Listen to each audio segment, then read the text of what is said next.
Hello viewers, welcome back to my channel ನಮ್ಮ style ಅಡುಗೆ.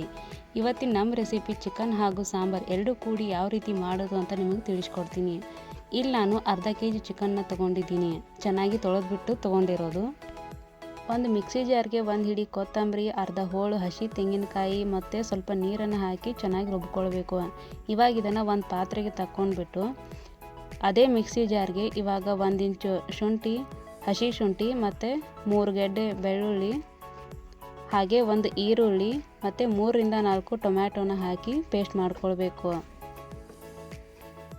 ಇಲ್ಲಿ ಮೊದಲಿಗೆ ಚಿಕನ್ನ ಮ್ಯಾರಿನೇಟ್ ಮಾಡ್ಕೋಬೇಕು. ಇಲ್ಲಿ ನಾನು ಅರ್ಧ kg ಆಗಲೇ ತೊಳೆದಿಟ್ಟಿರೋ ಚಿಕನ್ನ ತೊಗೊಂಡಿದ್ದೀನಿ. 1 ಸ್ಪೂನ್ ಅರಿಶಿನ ಪುಡಿ, 3 ರಿಂದ 4 ಸ್ಪೂನ್ ಅಚ್ಚು ಖಾರದ ಪುಡಿ, ಹಾಗೆ 1 ಕಪ್ ಮೊಸರನ್ನ ಹಾಕ್ತಿದ್ದೀನಿ. ಆಮೇಲೆ ಸ್ವಲ್ಪ ರುಚಿಗೆ ತಕ್ಕಷ್ಟು ಉಪ್ಪು. ಇದನ್ನು ನಿಧಾನವಾಗಿ ಕೈಯಿಂದಾನೇ ಕಲಸಿ. ಈ ಥರ ಎಲ್ಲ ಪೀಸ್ಗಳಿಗೂ ಆಗುವಂತೆ ಕಲಿಸ್ಕೊಳ್ರಿ. ಇಲ್ಲಿ ನಾನು ಜಾಸ್ತಿ ಮಸಾಲೆ ಪದಾರ್ಥನ ಯೂಸ್ ಮಾಡೋಕ್ಕೆ ಹೋಗಿಲ್ಲ. ಕೇವಲ ಗರಂ ಮಸಾಲದಿಂದ ಮಾತ್ರ ಮಾಡ್ತಿರೋದು ನಾನು. ಗರಂ ಮಸಾಲ ಇಲ್ಲ ಚಿಕನ್ ಮಸಾಲನೂ ಸಹ ನೀವು ಯೂಸ್ ಮಾಡ್ಕೋಬೋದು. ಇಲ್ಲಿ ನಾನು ಚಿಕನ್ ಮಸಾಲ ಹಾಕ್ತಿದ್ದೀನಿ 3 ಸ್ಪೂನು. ಆಮೇಲೆ ಒಂದು ಅರ್ಧ ನಿಂಬೆಹಣ್ಣನ್ನು ಹಿಂಡಬೇಕು. ಆಮೇಲೆ ಒಂದು ಪಾತ್ರೆಗೆ ಎಣ್ಣೆ ಹಾಕಿ ಕಾಯಕ್ಕೆ ಇಟ್ಕೊಂಡಿದ್ದೆ. ಎಣ್ಣೆ ಕಾದ್ಮೇಲೆ 2 ಈರುಳ್ಳಿನ ಹಾಕ್ತಿದ್ದೀನಿ. ಆಮೇಲೆ 3 ರಿಂದ 4 ಮೆಣಸಿನ್ಕಾಯಿ, ಹಾಗೆ ಪಲಾವ್ ಎಲೆ, 2 ಏಲಕ್ಕಿ, 4 ಲವಂಗ, 1 ಇಂಚು ಚಕ್ಕೆನ ಹಾಕ್ತಿರೋದು. ಆಮೇಲೆ ಇದಕ್ಕೆ ಆಗಲೇ ಮ್ಯಾರಿನೇಟ್ ಮಾಡಿ ಇಟ್ಕೊಂಡಿರೋ ಚಿಕನ್ನ ಹಾಕ್ತಿದ್ದೀನಿ.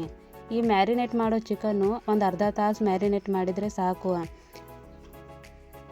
ಮನೆಯಲ್ಲಿ ಫ್ರಿಡ್ಜ್ ಇದ್ದರೆ ಕೇವಲ 15 ನಿಮಿಷದಲ್ಲೇ ಇದು ಮ್ಯಾರಿನೇಟ್ ಆಗುತ್ತೆ. ಇವಾಗ ನಾನು ಇದಕ್ಕೆ ಮೇನ್ ಇಂಗ್ರೀಡಿಯೆಂಟ್ಸ್ ಬಂದು ಬೆಣ್ಣೆ.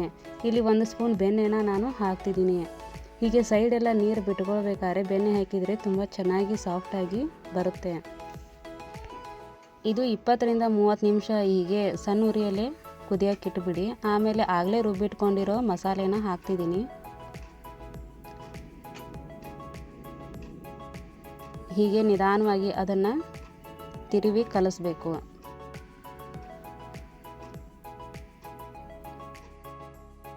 ಈಗ ನಾನು ಮನೆಯಲ್ಲೇ ರೆಡಿ ಮಾಡ್ಕೊಂಡಿರೋ ಮಸಾಲೆ ಖಾರನ ಹಾಕ್ತಿದ್ದೀನಿ. ಇದು ಚೆನ್ನಾಗಿ ಕುದಿಬೇಕು. ಕುದ್ದ ಮೇಲೆ ಇದಕ್ಕೆ ಸ್ವಲ್ಪ ರುಚಿಗೆ ತಕ್ಕಷ್ಟು ಉಪ್ಪು ಹಾಕ್ತಿದ್ದೀನಿ. ನೀವು ಅಳತೆಗೆ ಸರಿ ನೀರನ್ನು ನೋಡ್ಕೊಂಡು ಹಾಕೋಬೋದು. ಸ್ವಲ್ಪ ಗಟ್ಟಿ ಬೇಕು ಅನ್ನೋದಾದರೆ ಗಟ್ಟಿ, ಇಲ್ಲ ಸ್ವಲ್ಪ ತಿಳು ಬೇಕು ಅನ್ನೋದಾದರೆ ತಿಳು. ಇಲ್ಲಿ ನಾನು ಕಸೂರಿ ಮೆಂತಿನ ಹಾಕ್ತಿದ್ದೀನಿ. ಹಾಕಿ ಒಂದು 20 ನಿಮಿಷ ಚೆನ್ನಾಗಿ ಕುದಿಯೋದಕ್ಕೆ ಇಡ್ತಿದ್ದೀನಿ. ನೀವು ಕುಕ್ಕರಲ್ಲಿ ಆದರೆ 5 ರಿಂದ 6 ವಿಷಲ್ ಆದರೆ ಸಾಕು, ಚೆನ್ನಾಗಿ ಕುದ್ದಿರುತ್ತೆ. ಇದು ಸೈಡೆಲ್ಲ ಎಣ್ಣೆ ಬಿಟ್ಕೊಂಡು ಇದು ಚೆನ್ನಾಗಿ ಆಗಿದೆ ಅಂತ ಅರ್ಥ. ಈಗ ಇದನ್ನು ನೀವು ಸರ್ವ್ ಮಾಡಿ ಕೊಡಿ. ನೀವೇನಾದರೂ ಫಸ್ಟ್ ಟೈಮ್ ನಮ್ಮ ಚಾನಲ್ ನೋಡ್ತಾ ಇದ್ದರೆ ನಮ್ಮ ರೆಸಿಪಿ ನಿಮಗೆ ಇಷ್ಟ ಆದರೆ ಪ್ಲೀಸ್ ಸಬ್ಸ್ಕ್ರೈಬ್ ಮಾಡಿ, ಹಾಗೆ ಶೇರ್ ಮತ್ತು ಕಮೆಂಟ್ ಮಾಡಿ. Thanks for watching.